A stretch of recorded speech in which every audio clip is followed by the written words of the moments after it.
సంగారెడ్డి జిల్లా రామచంద్రాపురం పట్టణంలో మహాత్మా జ్యోతిరావు పూలే జయంతి సందర్భంగా ఘనంగా కార్యక్రమం నిర్వహించారు. ఈ కార్యక్రమంలో భాగంగా మహాత్మా జ్యోతిరావు పూలే చిత్రపటానికి పూలమాలలు వేసి నాయకులు కార్యకర్తలు ఘనంగా నివాళులర్పించారు.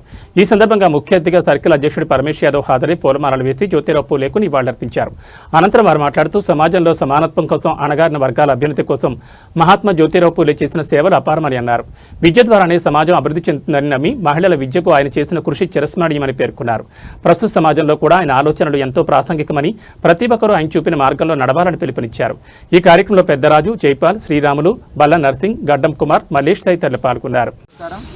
ఈరోజు జ్యోతిరావు పుల్లే జయంతి ఇక్కడ మన రామచంద్రాపురం డివిజన్లో ప్రతి సంవత్సరం లాగానే అత్యంత వైభవంగా మన శ్రీరాములన్న గారి ఆధ్వర్యంలో ప్రతి సంవత్సరం నిర్వహించడం జరుగుతుంది.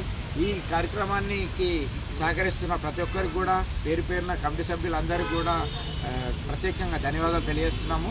అదేవిధంగా జ్యోతిరావు పుల్లే గురించి మనము ఎంత చెప్పినా తక్కువనే, ఎందుకంటే ఇప్పుడు మన శ్రీరాములన్న చాలా చెప్పిండు జ్యోతిరావు పుల్లే గారి చరిత్ర గురించి. నిజంగా కూడా సమాజం కోసం పాటుపడిన మొట్టమొదటి వ్యక్తి మన జ్యోతిరావు పుల్లే. ఆ రోజులో ఎవరికి పేదరికము, అంటరానితనము, కులము అనే విపక్షాలు ఉండేవి. అటువంటి పరిస్థితుల నుంచి ప్రతి ఒక్కరిని కూడా చైతన్యపరిచి ప్రతి ఒక్కరు కూడా అంటరానితనము ఉండొద్దు, అందరూ సమాజంలో ఒకటేలాగా ఉండాలి, మనుషులమంతా ఒకటే అనే భావన మొట్టమొదటిగా ప్రేరేపించి ప్రతి ఒక్కరికి శిక్షణ చేపించింది కూడా మన జ్యోతిరావు పుల్లే గారు. అంటే మన దగ్గర మహిళలను చదివించే వాళ్ళు కారు అప్పట్లో. అటువంటి పరిస్థితులలో మహిళల కోసం ప్రత్యేకమైనటువంటి పాఠశాల నిర్మించి మొట్టమొదటి భారతదేశంలో మహిళలు చదువుకునే పాఠశాల స్థాపించింది కూడా మన జ్యోతిరావు పుల్లే గారు.